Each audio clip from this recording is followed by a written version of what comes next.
tous et bienvenue sur France 24. Nous allons consacrer cette semaine notre émission à une scientifique d'exception dont on commémore actuellement le 150e anniversaire. Marie Curie est née en Pologne, mais elle a réalisé la plupart de ses travaux ici, à Paris, et notamment dans ce bâtiment, aujourd'hui transformé en musée. Ses recherches portaient essentiellement sur la radioactivité. Elles ont permis de réaliser d'importants progrès, notamment pour lutter contre le cancer.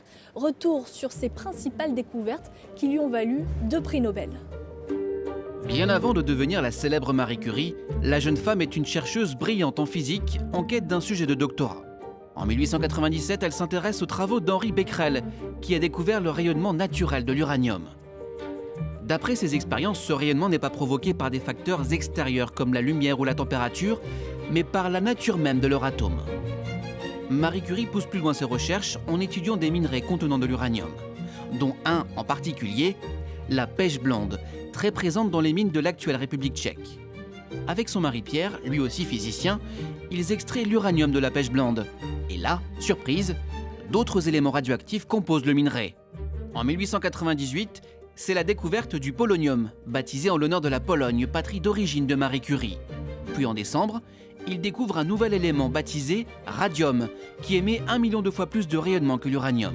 En 1903, Henri Becquerel et les époux Curie reçoivent le prestigieux prix Nobel de physique pour leurs travaux précurseurs sur la radioactivité. 8 ans plus tard, Marie Curie reçoit seule le prix Nobel de chimie pour sa contribution dans la recherche sur le radium et le polonium.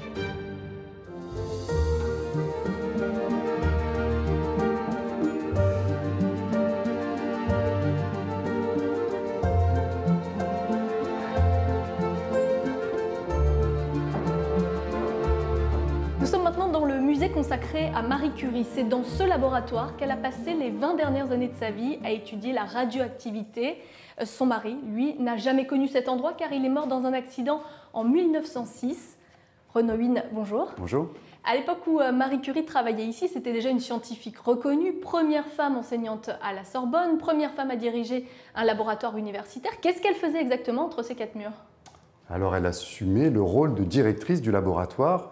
Auréolée de ces 2 prix Nobel, elle a obtenu la création de ce laboratoire dédié aux recherches sur la radioactivité et aussi sur leurs applications médicales.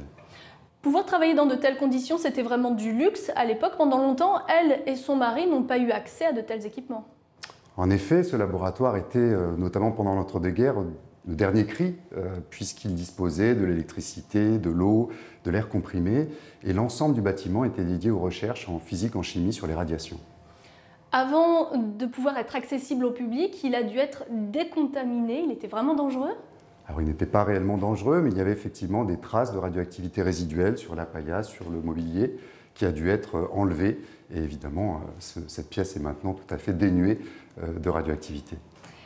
Le travail de Marie Curie, c'était aussi une affaire de famille. Sa fille et son gendre sont venus également travailler ici. Alors en effet, Irène Curie, non seulement a travaillé pendant 40 ans dans ce laboratoire, mais elle l'a dirigé pendant les 10 dernières années de sa vie.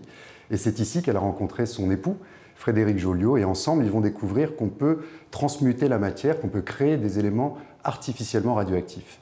Et c'est ce qui leur a valu un prix Nobel de chimie en 1935, quelques mois après le décès de Marie Curie. Merci beaucoup. Je vous en prie.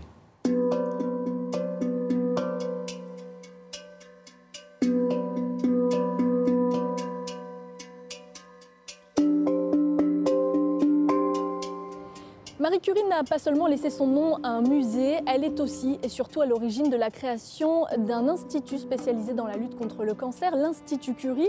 C'est aujourd'hui un immense complexe hospitalier et l'un des plus grands centres de recherche européens en cancérologie. Geneviève Almouzni, bonjour.